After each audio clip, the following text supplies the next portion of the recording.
कि 300 करोड़ रुपए की घूस की पेशकश आरएसएस के एक वरिष्ठ पदाधिकारी ने उनको की थी। तो एक तरफ गुलाम नबी आजाद और दूसरी तरफ सतपाल मलिक जी।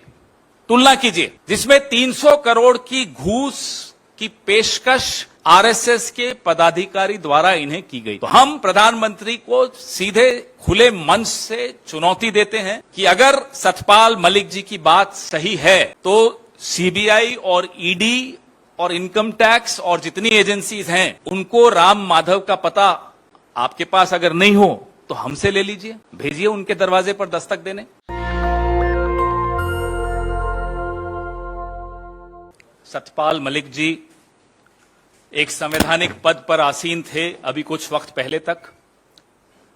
एक बहुत महत्वपूर्ण खुलासा नाम लेकर कर रहे हैं। आरएसएस के एक वरिष्ठ नेता राम माधव का उन्होंने स्पष्ट तौर पे नाम लिया। प्रधानमंत्री के करीबी से जुड़े हुए ये शब्द सतपाल मलिक जी के हैं। इस इंटरव्यू में तो उन्होंने पूरा खुलासा करके नाम लिया है। 2021 में उन्होंने सिर्फ इतना कहा था कि आरएसएस के एक वरिष्ठ नेता मेरे पास आए थे और कोई डील लेकर आए थे। 2021 में जब इन्होंने ये खुलासा किया, अक्टूबर 2021 की बात थी कि 300 करोड़ रुपए की घूस की पेशकश आरएसएस के एक वरिष्ठ पदाधिकारी ने उनको की थी। तब राम माधव ने आगे बढ़कर कहा था कि ये इशारे में मेरे लिए कह रहे हैं, मैं कानूनी कार्रवाई करूंगा। आज 2023 की अप्रैल है। क्या कानूनी कार्रवाई की राम माधव ने?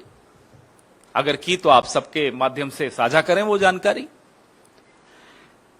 ये सवाल उठाते हुए उन्होंने न केवल राष्ट्रीय स्वयंसेवक संघ का नाम लिया, उन्होंने प्रधानमंत्री का भी नाम लिया है।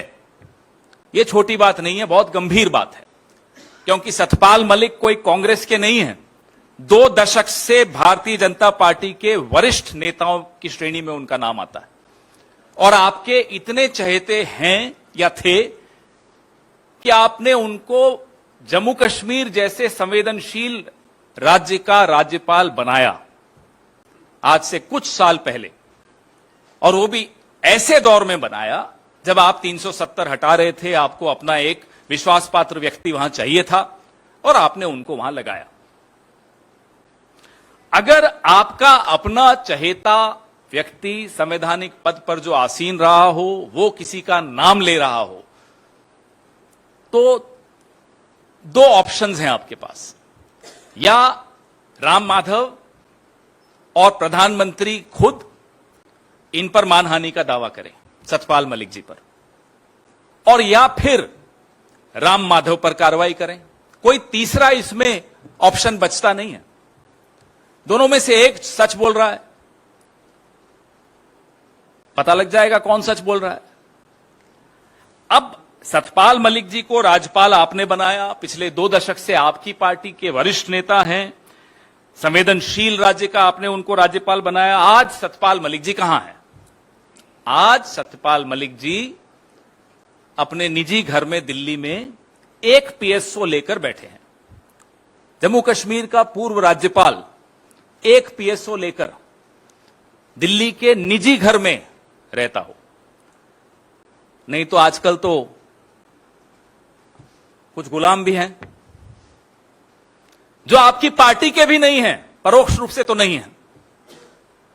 उनको Z+ सिक्योरिटी दे रखी है, उनको साउथ एवेन्यू में बढ़िया सा बंगला दे रखा है। सतपाल मलिक जी से क्या खफा हो गए? क्यों खफा हो गए? वो हैं जरा खफा, ये तो सबको दिख रहा है। नहीं तो एक पीएसओ, और वो 2 बार चिट्ठी लिख चुके हैं गृह मंत्री को कि मुझे Z+ सिक्योरिटी दी जाए। कोई जवाब नहीं, कोई सुरक्षा नहीं। तो एक तरफ गुलाम नबी आजाद और दूसरी तरफ सतपाल मलिक जी। तुलना कीजिए, एक भाजपा का वरिष्ठ नेता, आपका चहेता, आपकी चॉइस थी, आपने उनको जम्मू कश्मीर का राज्यपाल बनाया। आज उनको आप सुरक्षा तक नहीं देते। नहीं तो जम्मू कश्मीर में तो कोई डॉक्टर किरण पटेल नाम के एक ठग को भी Z+ दे दी थी आपने। तो सतपाल मलिक जी ने ऐसा क्या कर दिया कि उनको आज सजा दी जा रही है? किस बात की सजा दी जा रही है? हम ये सवाल पूछना चाहते हैं।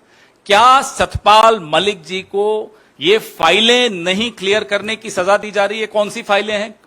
इंश्योरेंस की एक स्कीम की फाइल है जिसके बारे में वो इस इंटरव्यू में बता रहे हैं, जिसमें 300 करोड़ की घूस की पेशकश आरएसएस के पदाधिकारी द्वारा इन्हें की गई थी। अब इन्होंने आरएसएस के पदाधिकारी का नाम भी खोल दिया। हो गए 48 घंटे से ऊपर। पिछली बार जब बोले थे तो अक्टूबर 2021 में बोले थे, आज तक कोई केस नहीं हुआ।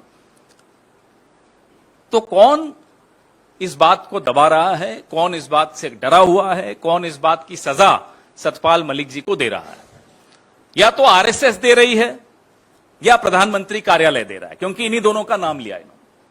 आज से 3 साल पहले इसी प्लेटफॉर्म से मैंने आपके सामने राजस्थान के क्षेत्रीय प्रचारक निम्बाराम जी का भी एक भ्रष्टाचार का वीडियो जारी किया था।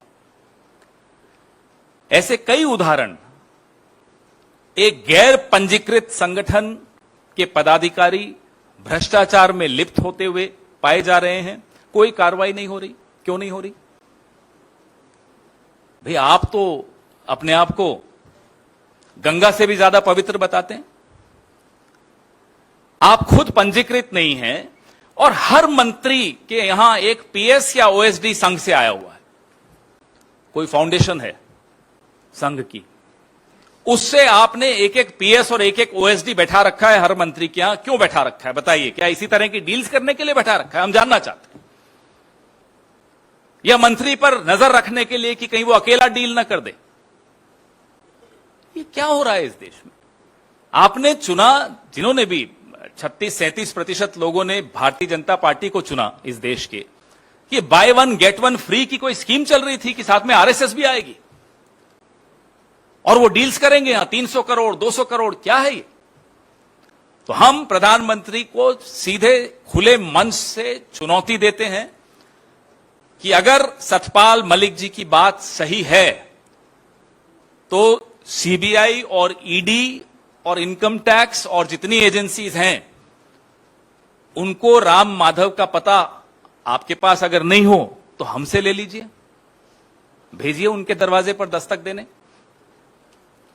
और प्रधानमंत्री से जुड़े हुए और कौन से लोग हैं जिनके बारे में सतपाल मलिक जी इस इंटरव्यू में कह रहे हैं, उन सबके खिलाफ कार्रवाई होनी चाहिए। आपने तो उल्टे सतपाल मलिक को ही सजा दे दी, उनकी सुरक्षा छीन ली, उनसे नौकरी छीन ली, घर बैठा दिया। और अगर सतपाल मलिक जी झूठ बोल रहे हैं तो उनके खिलाफ मानहानि का दावा राम माधव भी करे, संघ भी करे और प्रधानमंत्री कार्यालय भी करे, क्योंकि तीनों बदनाम हो रहे हैं। यह खुली चुनौती है और अगर इस चुनौती पर ये चुप हैं तो आप समझ लीजिए कि जिसको सजा देनी थी उसको सजा दे दी, जिसको बचाना था उसको बचाया जा रहा। नेशनल दस्तक की आपसे गुजारिश है कि अगर इसको बचाना चाहते हैं तो नेशनल दस्तक को सब्सक्राइब करने के लिए रेड कलर के सब्सक्राइब बटन को दबाएं, फिर बेल आइकन की घंटी दबाएं। नेशनल दस्तक को बचाने के लिए बहुत जरूरी है कि हर खबर को शेयर करें, लाइक करें, कमेंट जरूर करें।